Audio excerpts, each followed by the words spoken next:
किसान भाई नमस्कार। मैं पुनीत से सौदिया। इस बार सरसों की जो बुआई है हमारे देश में काफ़ी बड़े पैमाने पर की गई है।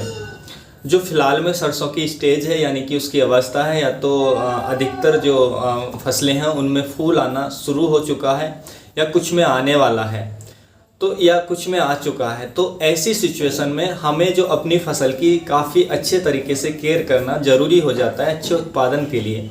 तो इस अवस्था में हमें अपनी फसल को, यदि हम एक अच्छा उत्पादन चाहते हैं, एक अच्छी पैदावार चाहते हैं, तो इस अवस्था में हमें थोड़ी केयर ज़रूर करनी चाहिए।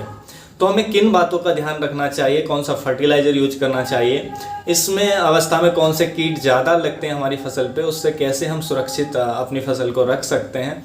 उसके साथ साथ पाले की भी संभावना इस अवस्था में ज़्यादा रहती है क्योंकि सर्दियां हैं। तो पाले से भी हम अपनी सरसों की फसल को कैसे बचा सकते हैं, क्या क्या हम सावधानियां बरत सकते हैं, तो सारी जानकारी इस वीडियो में लेंगे। तो वीडियो अंत तक ज़रूर देखिएगा। देखिए, सबसे पहले जब भी आपकी फसल में फूल आने की अवस्था हो या फूल आने वाला हो या आ चुका हो, उस सिचुएशन में सल्फ़र का उपयोग, जो हमारा लिक्विड सल्फ़र का स्प्रे है, वो आपको अपनी फसल पर ज़रूर करना चाहिए क्योंकि इसके काफ़ी ज़्यादा फायदे होते हैं। सल्फ़र के प्रयोग से इस अवस्था में यदि आप सल्फ़र का उपयोग करते हैं तो आपकी जो दाने का साइज है वो बड़ा बनता है, क्योंकि ये जो सल्फ़र होता है दाने के अंदर तेल की मात्रा को बढ़ाता है, जिससे दाने की क्वालिटी भी अच्छी रहती है, दाना चमकदार बनता है। तो ऐसे में हमें उत्पादन अच्छा लेने के लिए इस अवस्था में सल्फ़र का उपयोग काफ़ी ज़रूरी होता है। वैसे तो आप जब भी सरसों की फसल की बुवाई करते हैं या कोई भी तिलहनी फसल की बुवाई करते हैं, तो उस बुवाई के समय आपको सल्फ़र का प्रयोग अपने खेत में ज़रूर करना चाहिए। या तो आप सल्फ़र का प्रयोग करें यदि आप डीएपी का प्रयोग कर रहे हैं, और यदि आप डीएपी का प्रयोग नहीं करते हैं तो एसएसपी का प्रयोग यदि आप करेंगे वो ज़्यादा बेहतर और अच्छा रहेगा आपकी फसल के लिए। तो आप यदि आप सरसों की खेती करते हैं तो या तिलहनी फसलों की खेती करते हैं तो उसमें आप एसएसपी यानी कि सिंगल सुपर फास्फेट का ही प्रयोग आपको करना चाहिए, क्योंकि उसमें सल्फ़र मिल जाता है तो हमें अलग से सल्फ़र डालने की ज़रूरत नहीं पड़ती है। और यदि आप डीएपी डालते हैं तो फिर आपको अलग से उसमें सल्फ़र डालना चाहिए बुवाई के समय, क्योंकि सल्फ़र का बहुत ज़्यादा महत्व होता है तिलहनी फसलों में एक अच्छा उत्पादन लेने के लिए। जैसे मैंने बताया, जब भी हमारी फसल की फ्लावरिंग स्टेज में हमें स्प्रे ज़रूर देना चाहिए। देखिए, फ्लावरिंग स्टेज में एक तो ये दाने के साइज़ को बड़ा करेगा, दाने में तेल की मात्रा को बढ़ाएगा, दाने की क्वालिटी अच्छी होगी जिससे उत्पादन अच्छा मिलेगा।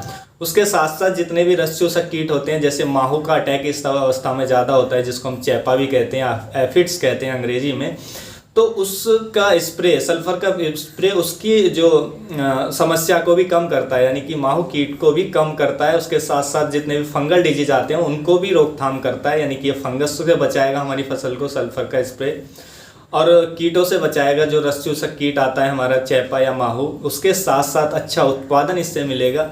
और उसके साथ साथ इस अवस्था में पाले से भी हमारी फसल को बचाता है, क्योंकि सर्दियों से हमारी फसल को अधिक पाले पड़ने से काफ़ी ज़्यादा नुकसान होता है, जिससे हमारी फसल की जो उत्पादकता है उसमें गिरावट आती है। तो इस अवस्था में यदि सल्फ़र का आप स्प्रे करते हैं तो 15-20 दिनों तक हमारी फसल को पाले से सुरक्षित रखता है। तो स्प्रे आप उसका ज़रूर करें।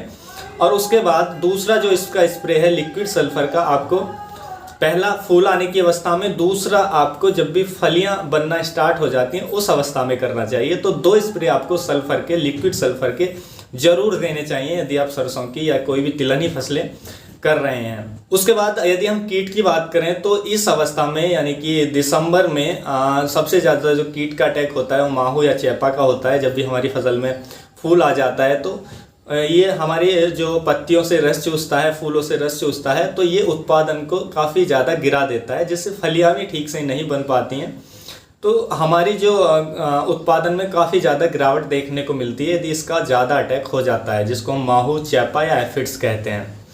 अब इसकी रोकथाम के लिए या तो आप कॉन्फिडोर का स्प्रे कर सकते हैं जो केमिकल होता है, लेकिन यदि आपके पास टाइम है तो देखिए गोमूत्र ले लें या वेस्ट डिकम्पोजर ले लें, उसमें 7 तरह की पत्तियां को डालकर, नीम की पत्ती उसमें ज़रूर रखें। उसके बाद यदि धतूरे के पत्ते हैं तो वो ले सकते हैं, कनेर के पत्ते आप ले सकते हैं, और भी कोई भी पत्ते ले सकते हैं, अमरूद के पत्ते, पपीते के पत्ते, कोई भी 7 तरह के पत्ते। मेनली जो नीम की पत्ती वो आप उसमें ज़रूर डालें, कनेर की पत्ती भी काफ़ी अच्छी रहती है, धतूरे के पत्ते ले, या आप कांग्रेस घास के पत्ते ले सकते हैं, भांग के पत्ते ले सकते हैं। तो 7 तरह की कोई भी पत्तियाँ लें और उनको काट कर, जो हमारे चारे काटने वाली मशीन होती है उसमें आप उसको काट कर बारीक कर लें। उसके बाद या तो उन्हें पानी में उबाल लें, यदि आपके पास कुछ भी नहीं है, गोमूत्र भी नहीं है, तो आप उसको पानी में जो हमारा सिंपल पानी होता है उसमें अच्छे से उबाल लें, क्योंकि हमें तुरंत यूज करना होता है। तो जब अच्छे से उबालने के बाद पत्तियों का जो अर्क है वो पानी के अंदर आ जाएगा। उसके बाद उस पानी को छान कर आप वो जो हमारा लिक्विड तैयार होता है उसकी 3 लीटर मात्रा, 15 लीटर का यदि टैंक है तो 3 से 4 लीटर की मात्रा एक टैंक में आप डालेंगे। उसके साथ साथ यदि आपके पास खट्टी लस्सी है 6 से 7 दिन पुरानी या उससे ज़्यादा पुरानी है तो काफ़ी बेहतर है, तो 1 लीटर वो डाल लेंगे, यानी कि 4 लीटर ये हमारा डालेंगे। 3 लीटर जो हमने तैयार किया है इंसेक्टिसाइड और 1 लीटर छाछ 15 लीटर के टैंक में, बाकी पानी मिलाकर यदि आप स्प्रे करते हैं तो ये काफ़ी अच्छा रहता है। इसके स्प्रे से न्यूट्रिशन सप्लाई होते हैं, फसल को सर्दी से भी बचाया जा सकता है और फंगल डिजीज और जो माहू या चेपा है उसके लिए बहुत ही कारगर ये दवा है। वो एक स्प्रे में पूरा का पूरा उसको ख़त्म कर देती है, यानी कि बिना कोई खर्चा किए आप इसकी रोकथाम कर सकते हैं और इससे एक अच्छा उत्पादन भी हमें मिलता है, क्योंकि सारे न्यूट्रिशन मिलते हैं हमारी फसल को। उसके बाद जो हमारे यदि बात करें दूसरा जो कीट आता है वो आता है जो हम सूंडी कहते हैं, बालों वाली सूंडी जो होती है जिसको हम कतार भी बोल देते हैं। तो ये सूंडी सबसे ज़्यादा अटैक करती है।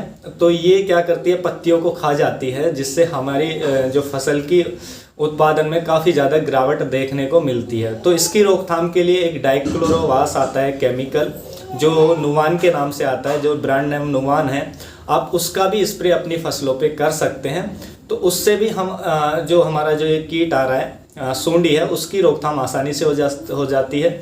उसके साथ साथ जो लार्विन आता है, आप लार्विन का भी स्प्रे कर सकते हैं, तो वो भी काफ़ी बेहतर रहता है यदि जो सूंडी का प्रकोप आपकी फसल पर है तो। उसके बाद हमारी इस अवस्था में जो अधिक सर्दियां होती हैं तो फंगल डिजीज़ का भी चांस हमारी फसलों में बढ़ जाते हैं। तो किसी भी फंगल डिजीज़ की रोकथाम के लिए आप इसमें मैनकोजेब का स्प्रे कर सकते हैं या कार्बेंडाजिम का आप स्प्रे दे देंगे तो फंगल डिजीज़ की रोकथाम आसानी से हो जाएगी। सरसों की फसल में फूल आने की स्टेज में यदि आपको कोई फर्टिलाइज़र डालना है तो उस सिचुएशन में आप एक तो सागरिका आता है इफ़को कंपनी का, तो आप उसको, उसमें सारे माइक्रोन्यूट्रिएंट्स होते हैं, तो 10 किलो प्रति एकड़ एक तो आप उसको डाल लीजिए। और उसके साथ साथ जो पोटास के लिए जो भी खाद आप डालते हैं वो उसमें मिला लीजिए, MOP या SOP।